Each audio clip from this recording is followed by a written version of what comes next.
Assalamualaikum warahmatullahi wabarakatuh. Nama saya Arif Putra bin Said Zairus. Jadi pada hari ini saya akan mengkongsikan tentang penghayatan Al-Quran.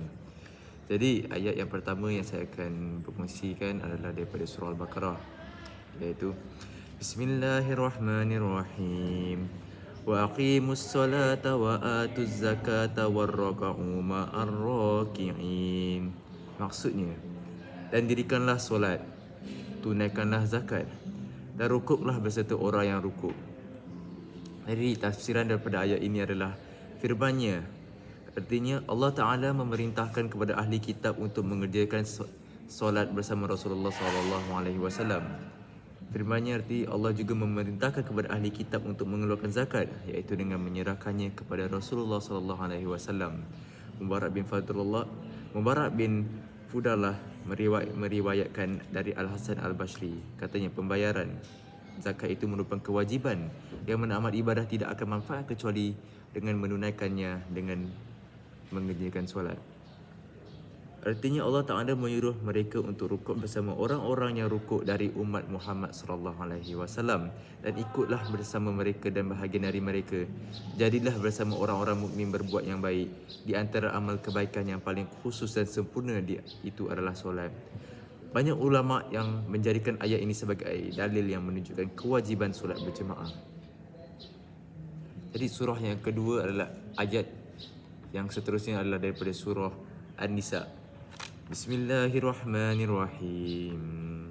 Wa in khiftum alla tuqsitu fil yatami fankihu ma taba lakum minan nisa'i mathna wa thulatha wa rubu'a fa inna khiftum alla ta'dilu fawahidatan aw ma malakat aymanukum dhalika adni alla ta'ulu.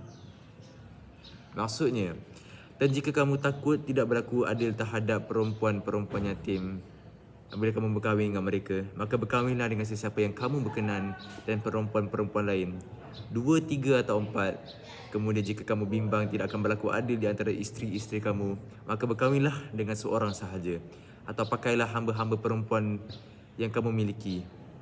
Yang demikian itu adalah lebih dekat untuk mencegah supaya kamu tidak melakukan kezaliman. Tafsiran daripada ayat ini adalah Allah menjelaskan seandainya kamu tidak dapat berlaku adil atau tidak dapat menahan diri daripada memakan harta anak yatim itu apabila kamu menikahinya, maka janganlah kamu menikahinya dengan tujuan menghabiskannya hartanya, melainkan yang nikahkanlah dia dengan orang lain. Dan kamu pilihlah perempuan lain yang kamu senangi, 1, 2, 3 atau 4, dengan syarat kamu memperlakukan isteri-isteri kamu itu dengan adil dalam berbahagian waktu malam, nafkah perumahan serta hal-hal yang berbentuk material dan lain-lainnya. Islam membolehkan poligami dengan syarat-syarat tertentu, tetapi pada dasarnya satu isteri lebih baik. Seperti dalam lanjutan ayat itu. Seperti turun ayat ini, poligami sudah diamalkan dan pernah pula dilakukan oleh para nabi sebelum Nabi Muhammad SAW. Ayat ini turun dan membataskan poligami sehingga 4 orang sahaja. Sekiranya kita lihat dari sejarah umat Islam terdahulu, bangsa Arab Jahiliyah sememangnya tidak melakukan amalan poligami ini sejak dahulu lagi. Malah nilai sosial seorang perempuan sangat rendah sehingga seorang lelaki dapat mengahwini isteri sebanyak yang mereka suka. Oleh itu, ayat Al-Quran ini sebenarnya turun bagi membataskan bilangan isteri yang boleh dikahwini oleh seorang lelaki, dan bukannya ayat itu bermaksud Islam menggalakkan poligami. Ayat ini sebenarnya diturunkan bagi membataskan dan menghadkan bilangan isteri yang dibenarkan sahaja, dan sekiranya kita faham maksud sebenar ini adalah Islam hanya menggalakkan perkahwinan monogami. Tetapi poligami pula hanya dibenarkan, bukan digalakkan, kerana banyak ayat Al-Quran yang lain yang menunjukkan bahawa manusia itu sangat sukar untuk berlaku adil. Maka cukup sekadar berkahwin dengan seorang isteri. Walau bagaimanapun, mufassir mentafsir keadilan dalam ayat 3 surah An-Nisa ini berarti keadilan dari segi material yang memang dapat diukur, seperti nafkah, hari malam dan lain-lain. Syekh Qutb menjelaskan bahawa poligami merupakan satu rukhsah. Oleh kerana ianya rukhsah, maka poligami hanya boleh dilakukan dalam keadaan darurat atau benar-benar mendesak, dan seorang lelaki itu mestilah yakin bahawa dia mampu untuk berlaku adil di antara para isterinya. Selain itu juga, Isteri diteliti pada ayat yang terakhir dalam ayat 3 surah An-Nisa yang bermaksud yang demikian itu adalah lebih dekat untuk mencegah supaya kamu tidak melakukan kezaliman. Itu bermaksud Al-Quran menganjurkan untuk memiliki seorang isteri sahaja kerana ianya lebih dekat kepada tidak berbuatnya aniaya. Sekiranya monogami lebih dekat kepada tidak berbuat aniaya, maka mafhum mufalatnya adalah poligami, lebih dekat daripada perbuatan aniaya. Bagi ayat menjelaskan atau pakailah hamba-hamba perempuan yang kamu miliki bermaksud pada zaman Rasulullah dahulu. Terdapat hamba yang memiliki hasil daripada tawanan perang. Oleh itu, seseorang yang memiliki hamba pada masa itu boleh bersama dengan hamba mereka tanpa berkahwin. Ini kerana hamba tidak mempunyai hak-hak seperti mana isteri yang sah. Tetapi konteks hamba susah tidak wujud lagi pada masa sekarang. Ekoran kita susah tidak berperang lagi. Tetapi ayat ini boleh diguna pakai sekiranya pada masa akan datang wujud semua konteks hamba ini. Jadi surah yang ketiga yang saya akan bacakan pada hari ini adalah surah Al-Isra. Dan ayatnya adalah Bismillahirrahmanirrahim. Wala taqrabuz zina innahu kana fahishatan wa sa'a sabila. Maksudnya, dan janganlah kamu menghampiri zina. Sesungguhnya zina itu adalah perbuatan yang keji dan satu jalan yang jahat.